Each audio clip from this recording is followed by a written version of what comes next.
came from places like New York and Philadelphia, from as far away as England and across Europe. Men and women who lived and died to forge their roads of courage and live their dreams of freedom. Once they came west and put on that hat and spurs, something in them changed. It was a life that held adventure and camaraderie. They never knew what lay ahead, but from that beginning, a nation was born. It's still known today as the cowboy.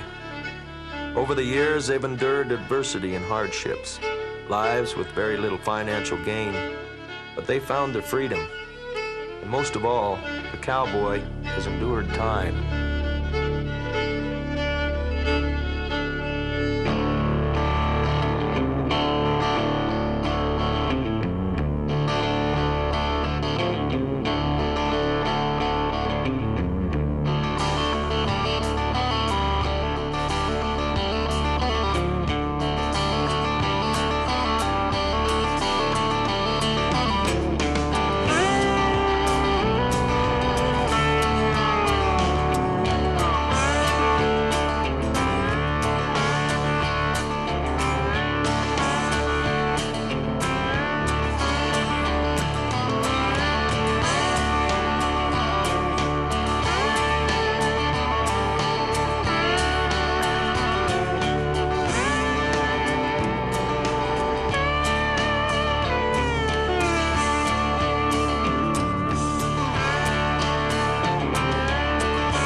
I guess ever since I was about 3 years old, when I started looking around and seeing everybody, and I decided I wanted to be a cowboy.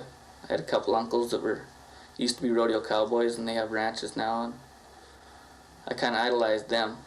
I was dragging around in their hip pockets all the time and trying to act like them and walk like them. I always had a hat on. I wasn't really aiming to be a rodeo cowboy. I just wanted to be a cowboy, And then it just got started riding calves at home, and they'd put me on a calf if we were branding or something, and I got to liking that a little bit. Went from riding them calves to riding steers at rodeos and junior steer riding, and took that pretty serious for 3 years. I won a couple championships and that, and then from there it was be a bull rider.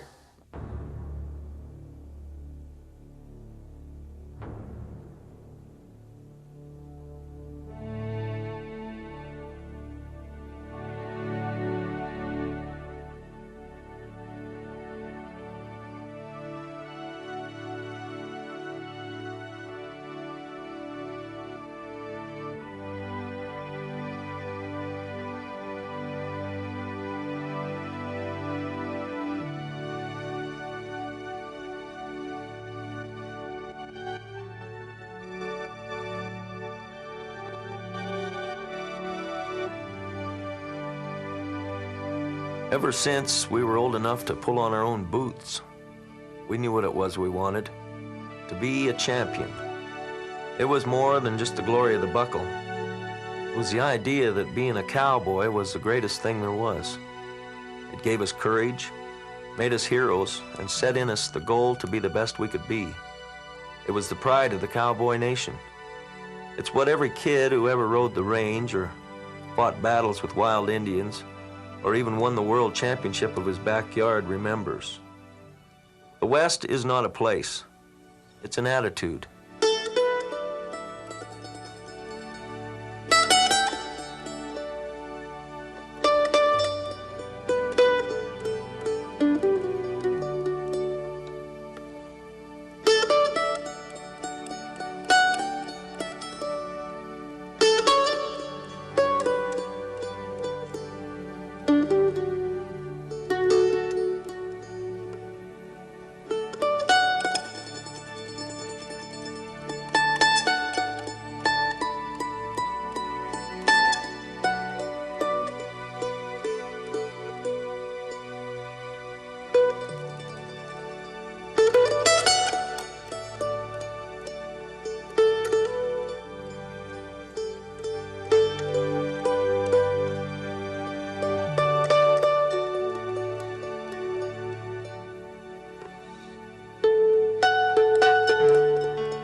think of the young cowboys now compared to us old honkers? Could we cut the mustard? Or? Well, things are so different. I mean, it's like comparing Jack Dempsey and Joe Louis, different era, different times. Oh, yeah. But today, your stock is drawn, numbered. You know it. You've seen it buck a jillion times. Your saddle broncs are halter broke. Your barebacks are halter broke. Oh, yeah. They got better equipment today, better facilities, better arenas. Our time, everything was wild. We didn't know what we do. No, we drew into wild horses that never seen hardly a human being. They run away, they jumped over the fences, they shoot, fight. They did everything. But today they have a much better life. It's still just as rough. But they have a better idea, I think, of what they're doing. Oh, the young fellas got to take care of themselves now, too.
Rodeo, geez, I guess probably what attracted me to rodeo more than anything was I was about 19 years old and out of high school, too dumb to go to college, I guess. I was looking for something to do with my life, and most of my friends were within a year after getting out of high school were married, settled down to 8-to-5 jobs, kids on the way, and that.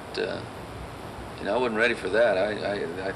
There had to be something more out there in life than just kind of an 8-to-5 job and just, I don't know, looking forward to the vacation in the summer or something, 2 weeks at the lake or something. I had something in me that needed some excitement. I remember when the rodeo come to town every year in my hometown. That was the big, that was the time of the year during that little town I lived in. The whole town come alive. You know, it was like a big giant fiesta for a solid week. You know, everyone was into having fun and making merriment, and when the cowboys come to town for the rodeo, they were the heroes. You know, geez, I went and watched them in the rodeo, watched them ride, and watched the clowns fight the bulls. And I mean, boy, I tell you what, I thought that was the most exciting thing I'd ever seen.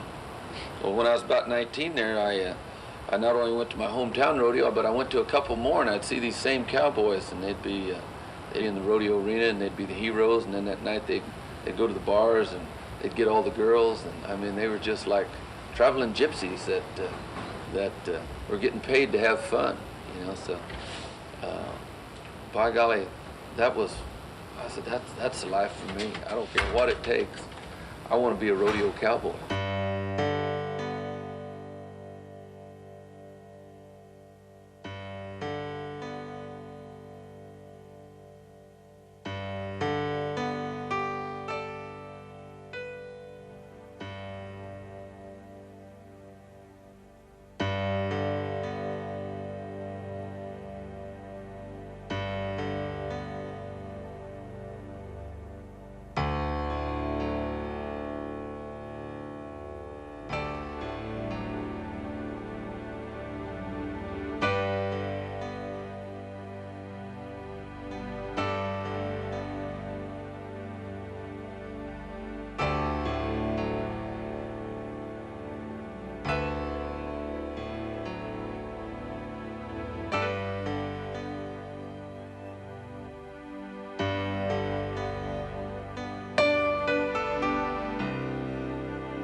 I guess why I want to be a champion is just, I don't know, the thrill of being able to ride something rank and winning some money and stuff, and just the glory of it, I guess, and the women, and you know.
Tough. There were no doctors. If you got hurt, take you in a horse and buggy or a wagon, maybe 50 miles before you got any attention.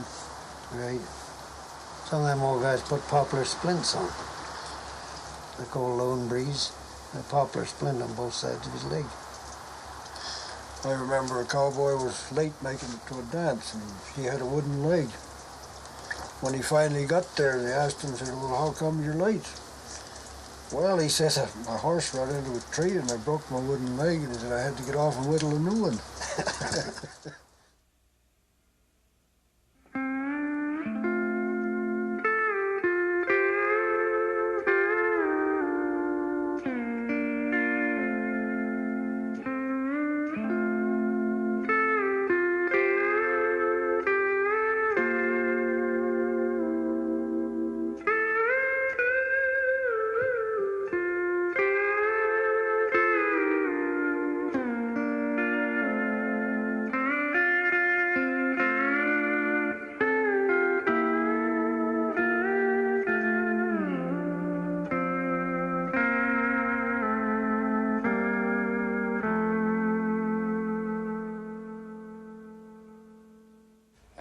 don't know how long the cowboy's going to be along or around. I can't really answer that. But they've had a definite impact on the West for a long time. And I think as long as people help preserve the West and the rodeo business and all that we do to entertain people, that the high heel boots and the big hat will be around for a long, long time.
So why did you become a cowboy? Well, where I was, my family was raised around it. I've run bucking horses and bulls all my life. Nothing else I could do. I couldn't have been a plumber or nothing because I never got a wrench. All I got was spurs and a rope and a saddle horses. Go get them. Why did you become one? I was born and raised on a ranch and son of a roper, and I was kind of born into it. But it's a great lifestyle. It's rodeo's all one big family, and that someone gets hurt or has problems, it's just like one big team, and you don't see this in anything else. You go to rodeo, and it might come down to myself and my partner roping last calf for the world championship, and he might be riding my horse. Well, you don't go say, hey, you can't ride him because you might win my buckle. That's what I respect the most about the cowboy, is the integrity and the honesty of most of these people. There are some rats, of course, but a lot of them will try and help you, and that's what I like about it. Well, that's kind of like why we're in here talking to you right now, George. That's why they had like John Wayne's in the world, you know. That's right. Depicted Rodeos. the real cowboys, you know. They work for good and honest.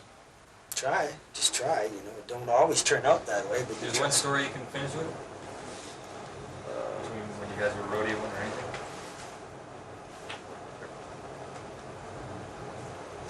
Oh, what story can we finish with?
cielo se estremecía al iniciar.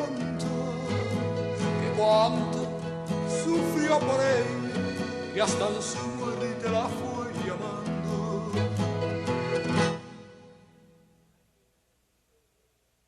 When I came into this business and started out and was a rodeo clown, half the movies that I seen on TV showed a rodeo clown behind the bucket chutes drinking whiskey, which absolutely has nothing to do with what we do in this business. I mean, to tell you, I don't think I've seen a whiskey bottle in the clown room in the last 15 years. And it's just the clowns and the bullfighters in rodeo just aren't the old drunks. And when we're athletes, when they started the Wrangler program, the idea of the Wrangler bullfighting program was so that they would recognize the bullfighters as athletes, and just like in any other part of the game. As a matter of fact, some of the bullfighters aren't clowns. They don't tell jokes. They come there with their spikes on and in shape. And in rodeo, it's only a sport in the world that it's all self-motivation. There's no one paying for your equipment. There's no one to get you up in the morning and tell you to go work out. You can come to these things, stay out all night and drink beer all night, and come to these things 200 pounds overweight, and all they're going to do is beat you and take your money. You go home broke. It's up to you to come to these things ready to perform. And you can sure enough tell who's self-motivated at home because it tells on them when they come out to these things and go to rodeos. And in most sports, you've got some compensation and people to help you along, and a coach and a trainer.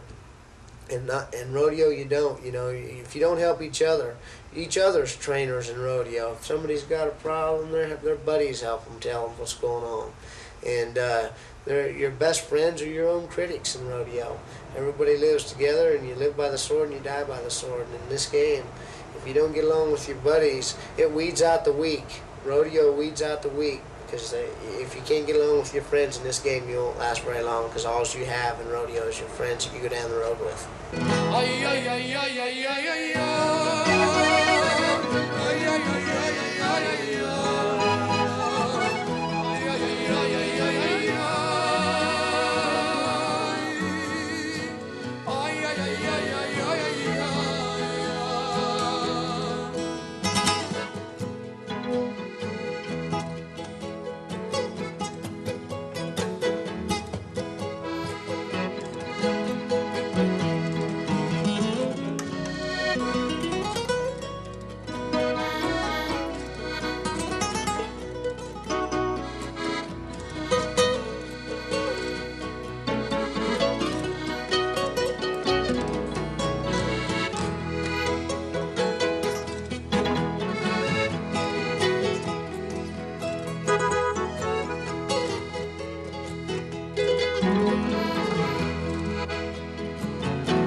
It's a different era altogether. Oh, absolutely. The cowboys used to stick around the town 3 or 4 days. Look at those big longhorn bulls that Schrader's and Burton fought in. Remember the size of them? The horns 4 feet long. Sharp. Terrible time to get them out of the chute. They were bad. Terrible time to get them in the chute, and then terrible time to get them out. You had to fit your leg down between the horn and their side, look them in the eye all the time you did, because you had to twist his head around the chute to get in there. And jump at them when they come out. You never dared take a seat on them in You the couldn't chute. sit right down like you do now. They'd kill you. It's a gate, they open that much to allow for their horns.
if something happened that I couldn't rodeo anymore, I'm just happy I got as far as I got, you know.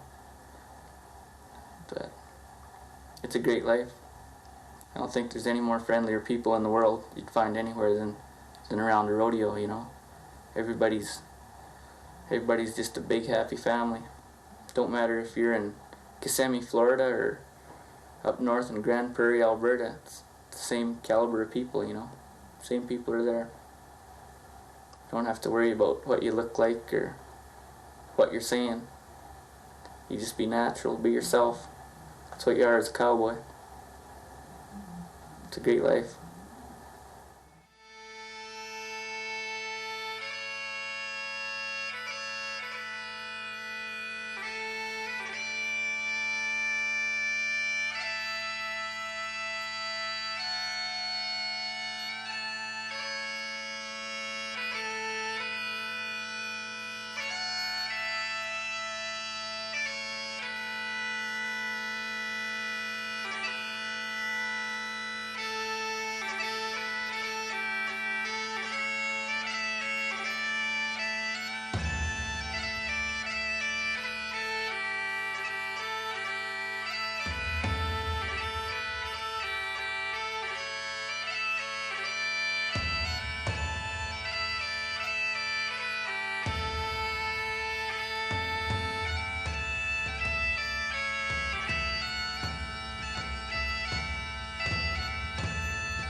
There's no such a thing as really making an animal buck. That animal must have the will, the determination to want to buck. I can take you out here on some big ranches and there'll be saddle horses that never ever want to quit bucking. Those are the kind of horses that are suitable for the rodeo business. A lot of people think that the animals have to be wild. That is not true. Most horses that are the top bucking horses in all of the strings that we have throughout the country have been horses that have been ridden or handled or used. And they just have to get used to all of the noise and the bands and all of the people, and it just does not take a real wild animal to be a great bucking horse.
So they made $100 bet who could ride the most horses in the day.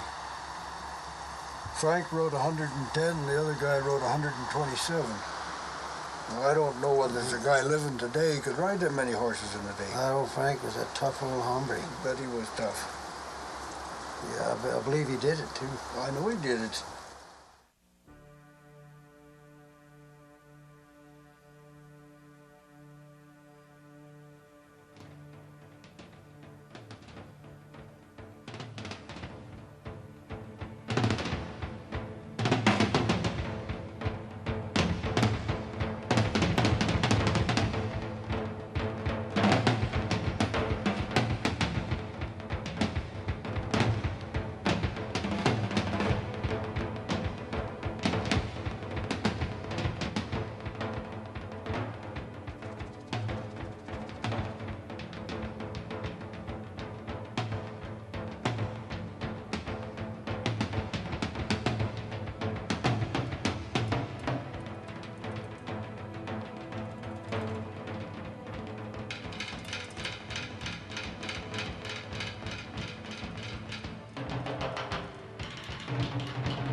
When the dust had all settled down, we learned that the glory of winning had a high price.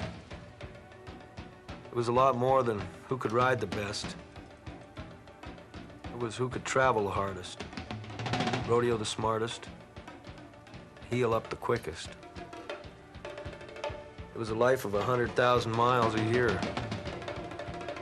Home was one of those places that we got to phone a couple times a week. It was driving all night long, songs on faded radios, strange motel rooms, and going to one more rodeo when we were sure we'd had enough. And even though only one of us could win it all, we learned that none would have made it without each other. We were taught that being a champion was a lot more than winning that gold buckle. It was how we lived our lives every step of the way. It was an adventure. We went for it.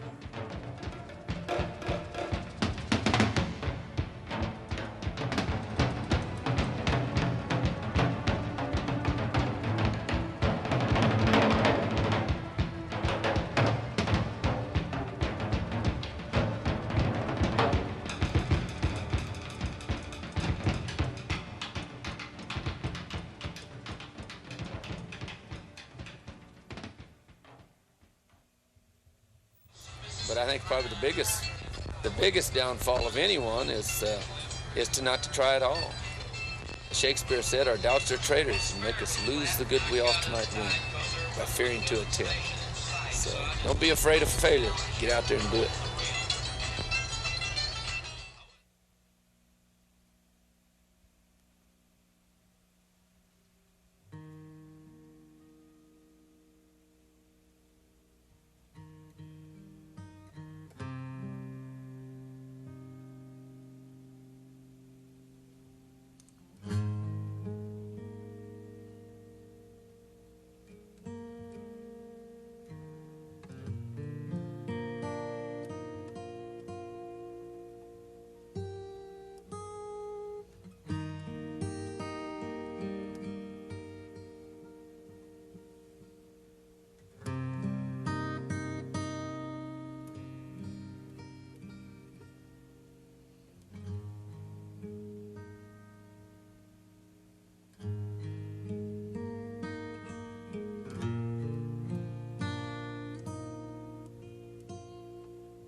old friend, he has traveled some. He's seen 1,000 blue sky mornings come at the highway lines beneath his wheels, and his soul did love to run. The loner's life, he's chosen that. Oh, the wind should blow behind his back. Those highway lines beneath his wheels, his soul did love to run. When we were young, he loved those lonesome trains, the desert highways after it rains. They never seem to settle down. He always liked to drift around, and he's called the lonesome kind, 'cause he has that state of mind, and some think he's blind, but he's just the lonesome kind.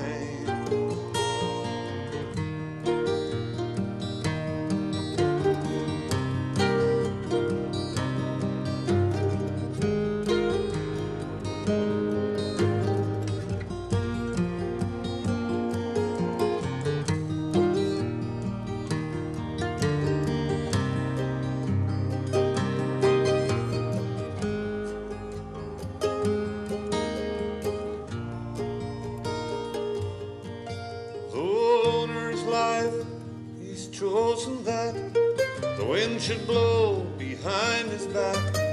Those highway lines beneath his wheels, his soul did love to run. When we were young, he loved those lonesome trains, the desert highways after it rains. He never seemed to settle down. He always liked to drift around.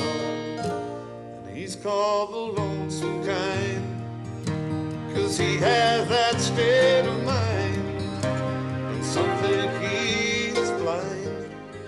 Oh, but he's just the lonesome kind, and he seems older and wiser. He has a calm you can't disguise there. You can see the clear blue heavens in his eyes. Called the lonesome kind, 'cause he has that state